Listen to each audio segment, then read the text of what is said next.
What if I told you that we are in the midst of the most shocking and significant political realignment in nearly a century? Democrats are hemorrhaging voters by the day, and not just in red states. In some of the bluest strongholds in the nation, we are witnessing the largest swings toward Republicans in modern history. And it's only increased since Charlie Kirk's assassination. Stick with me to the very end of this video, because you'll find that the data is so devastating that political analysts are calling it a Democrat crisis of unparalleled proportion. And wait till you see which specific states are flipping that nobody saw coming. Hey gang, it's me, Dr. Steve, your Patriot Professor, here to help you make sense of the madness as the far left desperately tries to stop the unstoppable rise of a new conservative age that you are making happen all over the world. So if you want a daily front row seat on how you are changing the world in ways you never even imagined, make sure to smack that bell and subscribe button. A few weeks back, the left-wing activists disguised as journalists over at the New York Times published what was very obviously a very panicked piece on the Democrat Party's voter registration crisis. Now, according to comprehensive analysis using data from L2, which is a nonpartisan organization tracking voter registration across the country, the partisan shift that is happening in our nation is absolutely unprecedented. Between 2020 and 2025, Democrats lost 2.1 million registered voters, while Republicans gained 2.4 million, creating a net swing of 4.5 million Americans switching their political allegiance. Now, what's so key here is that this massive swing, 4.5 million, it's not just happening in red states. It's not just happening in concentrated areas in the nation. It's happening equally all across the country. There is a universality to this trend. And again, we've talked about this before. Among the 30 states that track party registration, meaning not all states keep track of the party you register for. So, for example, in Minnesota, you're listed as registered to vote, but your party isn't included in that data, okay? So among the 30 states that do include your party affiliation with your voter registration, Democrats lost ground to Republicans in every single state. That's 30 for 30, a clean sweep. But what's especially astonishing here, the most shocking revelation of all, come from states Democrats considered their fortresses. In New York, Trump received 327,000 more votes in 2024 than he did in 2020. And Harris received 626,000 fewer votes than Biden. Now, this represents both a conversion of voters to Republicans and a massive decrease in Democrat turnout.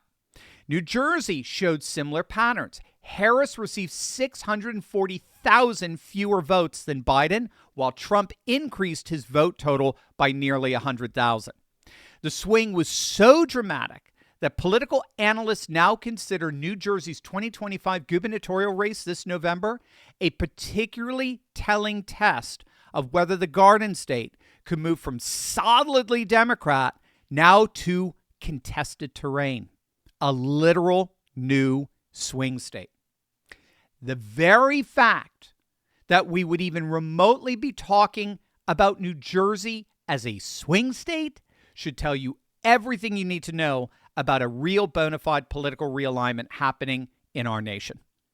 Even in California, Harris's home state, let that hit you. This was her very home state. She received nearly 2 million fewer votes than Biden, while at the same time the vote shifted 10 points to the right for Trump. This shift is happening even in the blue stronghold of New Mexico, where the Republicans are absolutely crushing it in voter registration. They have added approximately 15,000 new voters in New Mexico from November of 2024 to July of 2025, cutting the Democrat voter registration lead in half.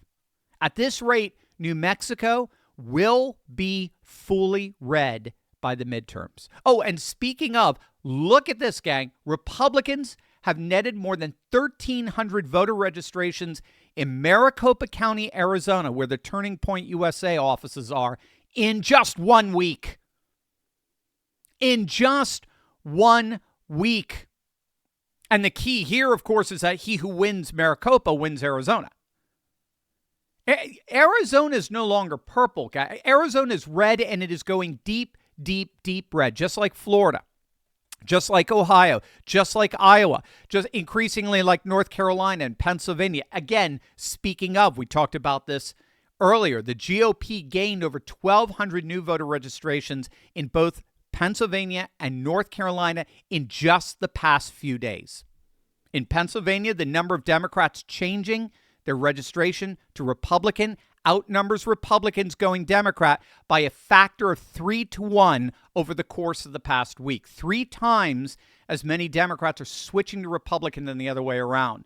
It's even worse in North Carolina. The number of GOP voter registrations in less than a week are running 4 times the normal. 4 times. But I kid you not, this is nothing. This is literally just scratching the surface.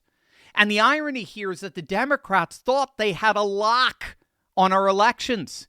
They thought they had achieved total institutional control over our democratic processes, just like globalist institutions who are trying to exert even more direct control over American families as we speak, most specifically with our retirement accounts. I often talk about financial juggernauts like BlackRock and Vanguard wrapping their tentacles around everything. Now with BlackRock CEO Larry Fink taking on the role of a co-chair of the World Economic Forum, their reach is even greater. But out of all the things they meddle in, our retirement accounts are where globalist institutions exert the most direct control over our lives. It's true. And yet most Americans continue to allow their IRAs, their 401ks, their TSPs to suffer under the antiquated default financial systems. There's a reason they haven't changed how retirement accounts get invested in over 50 years. The standard 60-40 strategy doesn't help us the way it used to, but it continues to help the BlackRocks and the Vanguards of the world eat away at our life savings through ridiculous fees and self-serving investment strategies. Now, this is why thousands of Americans are turning to self-directed IRAs backed by physical gold and silver. If you have over $100,000 in your retirement account, it behooves you to talk to my good friends over at Augusta Precious Metals. In fact, you can get instant access to a 2-minute report titled How to Take Full Control of Your Financial Future in One Step. Just go to turleygold.com. It's turleygold.com, or text Turley to 35052 and you'll get instant access. It's a 2-minute report that could literally change your life. Now, I've been a huge fan of gold and silver for a long time, as many of you know. And with Augusta Precious Metals, I have a partner I'm proud to recommend because they adhere to the same integrity and business ethics that I want for my audience. Gold and silver are skyrocketing in the Trump economy, just like our life expectancies. We're living longer, and that's a wonderful thing, but it also means our retirement accounts have to grow with the economy. Augusta Precious Metals can help you prepare for a long retirement so that your money is under your control, even after President Trump leaves the White House. And now, if you have over $100,000 in your retirement savings, go to turleygold.com right now. You'll love it. turleygold.com, or text Turley to 35052. Your future self will thank you. Now, what's so fascinating in all of this is that this redword shift in blue states is already happening at the county level. So, for example, if you take a look at the California county maps of 2020 and 2024, you could see county after county shifting red, right? Not a single county went the other way from red to blue. That's what's happening at a micro level all over the nation. And we saw that particularly in Florida. Now, remember, Florida just a few short years ago, Florida was a thoroughly purple state. It was generally Republican at the state level, but at the federal level, it voted for Obama twice. It was a purple state. But analysts recognize that at the county level over the last several years, the state was moving decisively to the right. So, for example, when Trump was elected in 2016, Democrats held the registration advantage in nearly half of Florida's 67 counties. They had the registration advantage. Democrats had a registration advantage in 30 of those 67 counties.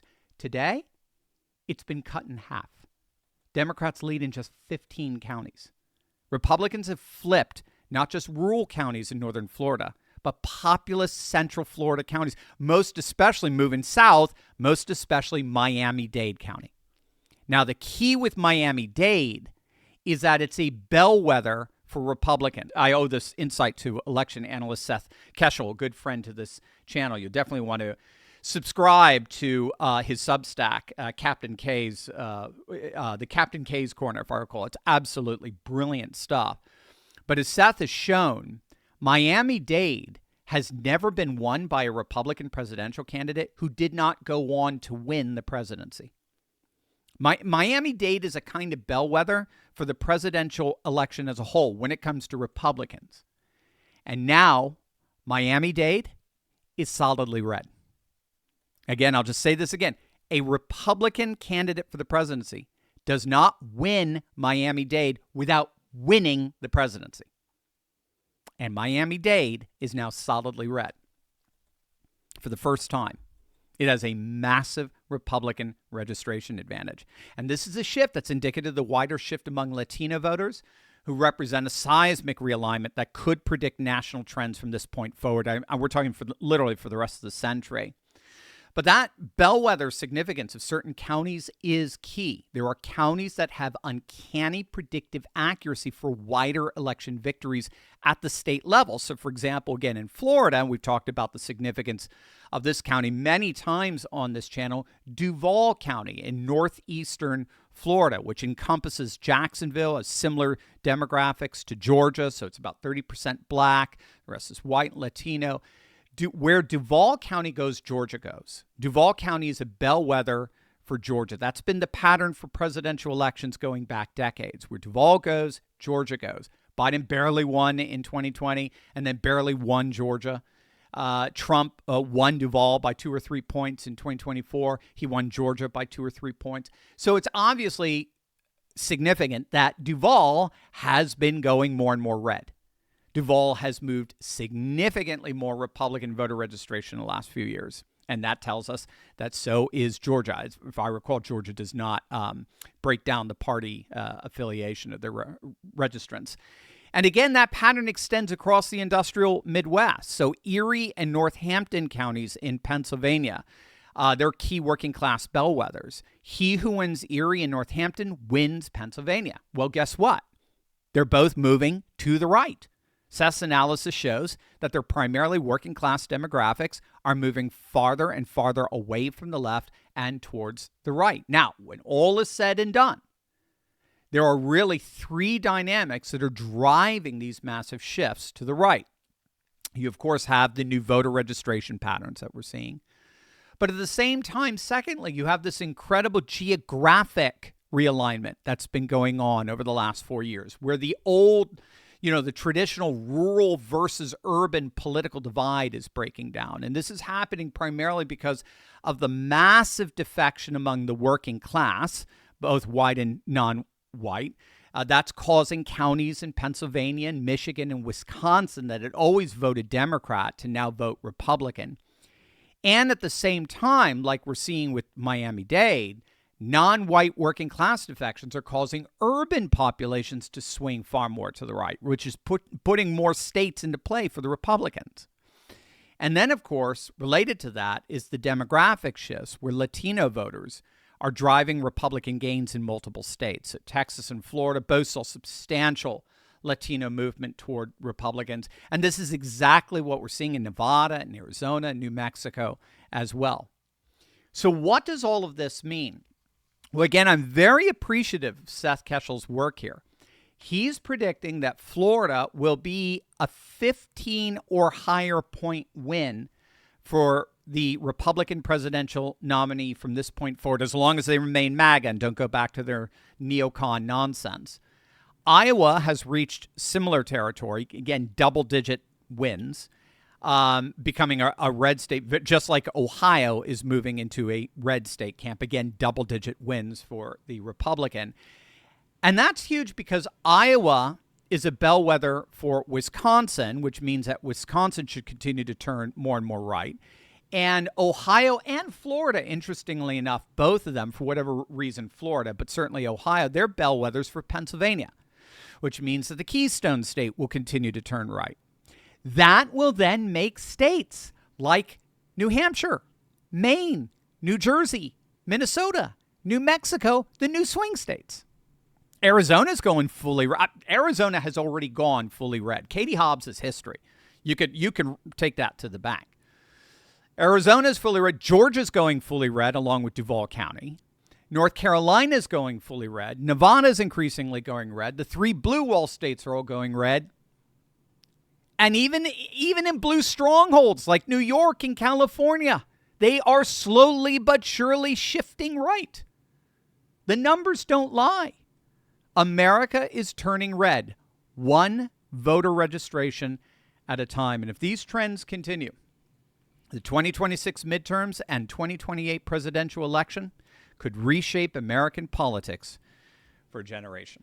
So what do you guys think? What are you guys thinking? Let me know. You're the ones changing the world. Let us know in the comments section below. And don't forget, you got to check out that 2-minute video that's going to change your life. Make sure to click on that link below or go to turleygold.com or give him a text. Put my name in that text, Turley. Text him at 35052. Could change your life. God bless, gang.